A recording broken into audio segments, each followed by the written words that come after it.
Hai, Assalamualaikum warahmatullahi wabarakatuh. Perkenalkan, nama saya Habibur Rahman Febriansyah, akrab dipanggil Iboy. Saya adalah mahasiswa di Fakultas Psikologi Universitas Yarsi yang kali ini ingin memberikan informasi penting kepada ibu-ibu dan bapak-bapak yang memiliki anak dan sedang melakukan sekolah di rumah. Nah, berhubung Jakarta kembali menjadi zona merah dan kemarin Pak Gubernur Anies Baswedan memberitahukan bahwa akan ada PSBB yang diperketat lagi mulai tanggal 14 September ini. Jadi untuk kita semua semoga diberikan selalu kesehatan. Jangan lupa untuk menjaga jarak dengan orang lain, mencuci tangan, dan rajin bersih-bersih badan ya, pakai sabun biar lebih wangi. Nah, PSBB itu nanti akan dimulai tanggal 14 September. Kuliah, sekolah-sekolah dasar, SMP dan sebagainya itu udah mulai masuk fase belajar lagi ya. Dan itu udah mulai intens lagi belajarnya. Ternyata dukungan instrumental dan informasi yang diberikan oleh orang tua kepada anak saat belajar di rumah itu sangat penting. Pentingnya dukungan instrumental dan informasi untuk belajar saat anak belajar di rumah atau online. Oke, saya mau ngejelasin dulu tentang sekolah online atau e-learning. Nah, menurut Darin E. Hartley 2001 mengatakan sekolah online atau e-learning adalah suatu jenis belajar yang memungkinkan tersampainya bahan ajar ke siswa melalui media internet atau jaringan komputer lainnya. Jadi apapun pembelajaran yang dilalui dari internet ataupun media online lainnya itu disebut e-learning. Menurut Jaya Kumar tahun 2002, e-learning adalah sebagai seberangan pengajaran dan pembelajaran yang menggunakan rangkaian elektronik termasuk LAN, WAN, atau Wi-Fi menyampaikan isi pembelajaran, interaksi, atau bimbingan.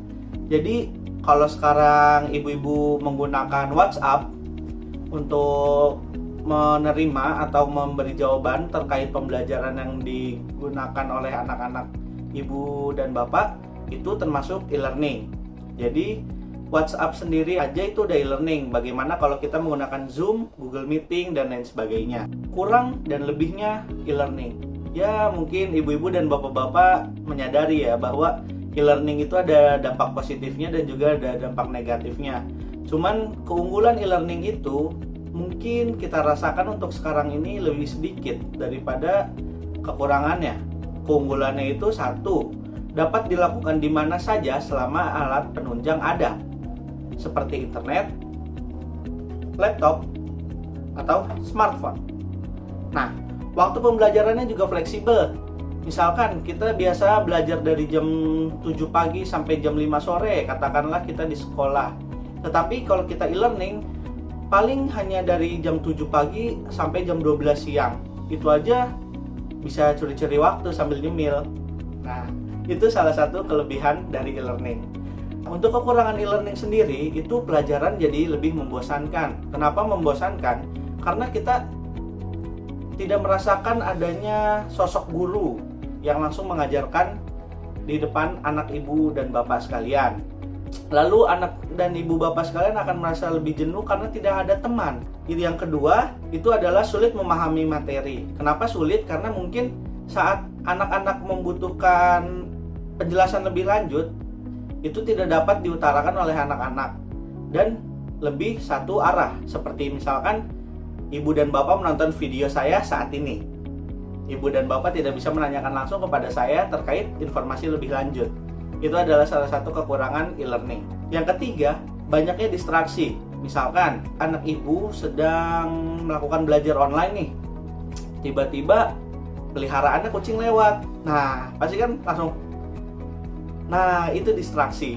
Atau juga bisa lagi, misalkan lagi pakai smartphone, tiba-tiba ayah telepon, video call, kita akhirnya berhenti belajar.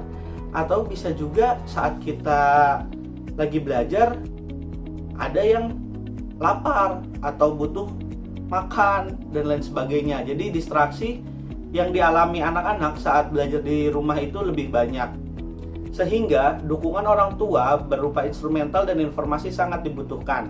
Tetapi nyatanya 5 dari 5 orang tua memiliki tanggapan yang sama saat mendampingi anak belajar online, yaitu belajar online sungguh sangat merepotkan, sulit, tidak mudah, mahal, dan membosankan.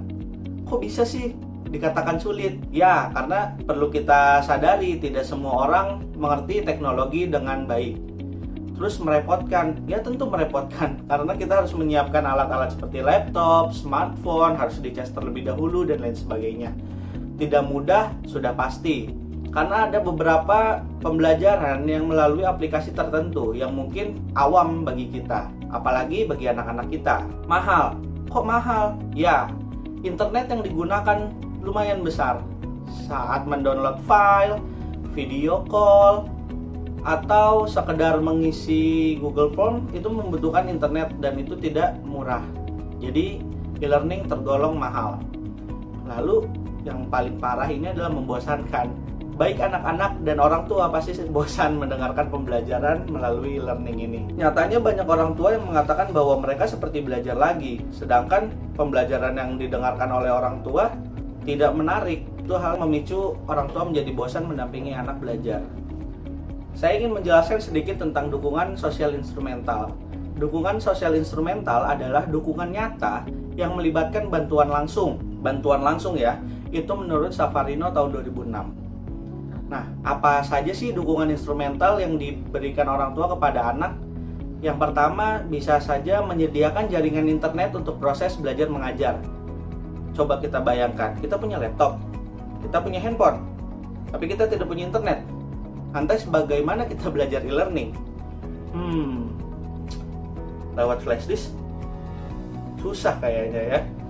Nah, yang kedua, meminjamkan laptop ataupun smartphone saat anak memerlukan untuk belajar e-learning. Kenapa saat memerlukan? Karena jika ibu dan bapak memberikan laptop dan smartphone bukan diperuntukkan untuk belajar anak, itu mungkin bisa jadi nonton YouTube atau main game. Jadi itu juga menghambat proses belajar anak. Jadi harus diberikan saat anak-anak memerlukan. Yang ketiga, ada di sisi anak saat proses belajar berlangsung dan dia mendengarkan serta memperhatikan anak agar fokus belajar. Kok itu bisa menjadi dukungan yang nyata? Ya, karena anak-anak merasa termotivasi dan tidak takut lagi saat mengerjakan soal misalkan. Anak-anak takut tidak dapat menjawab, tetapi saat anak-anak melihat sosok ibu dan bapak yang mengawasinya, anak-anak tersebut akan lebih percaya diri untuk menjawab karena dia tahu jika dia tidak bisa, dia bisa bertanya. Itu adalah salah satu bentuk dukungan instrumental yang dapat diberikan ibu dan bapak-bapak kepada anak saat sekolah di rumah. Butuh diperhatikan pentingnya dukungan sosial instrumental kepada anak saat belajar di rumah.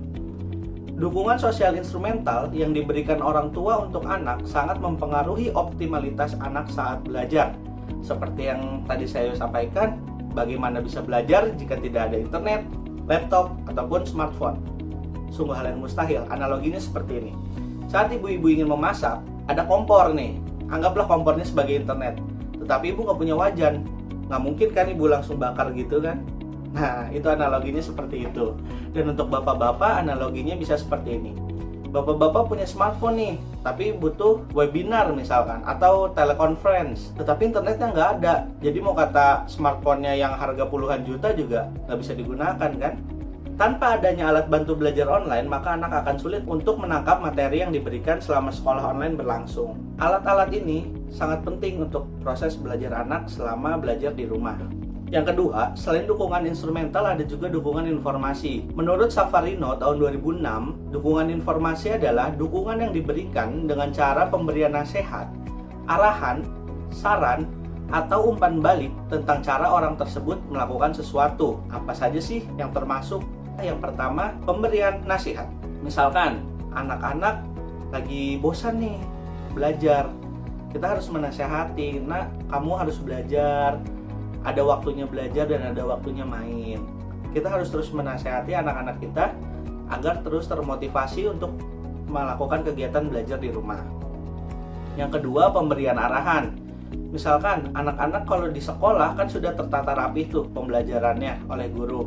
Nah, sebaliknya orang tua yang bertugas mengarahkan anak-anak untuk belajar di rumah. Seperti misalkan jam sekian, "Nak, kamu ada pembelajaran jam sekian sampai jam sekian, mata pembelajarannya ini.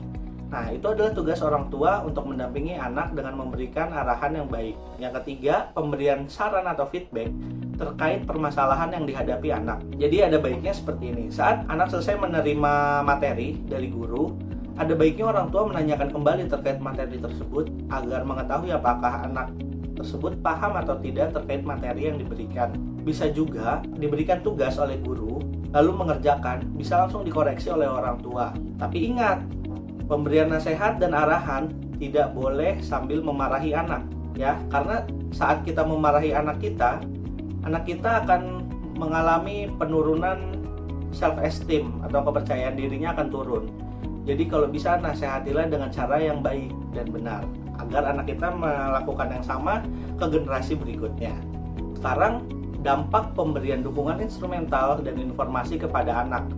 Yang pertama ada yang positifnya nih, anak akan merasa termotivasi dan juga tidak memiliki kecemasan jika adanya orang tua mereka yang siap membantu jika mereka memerlukan bantuan.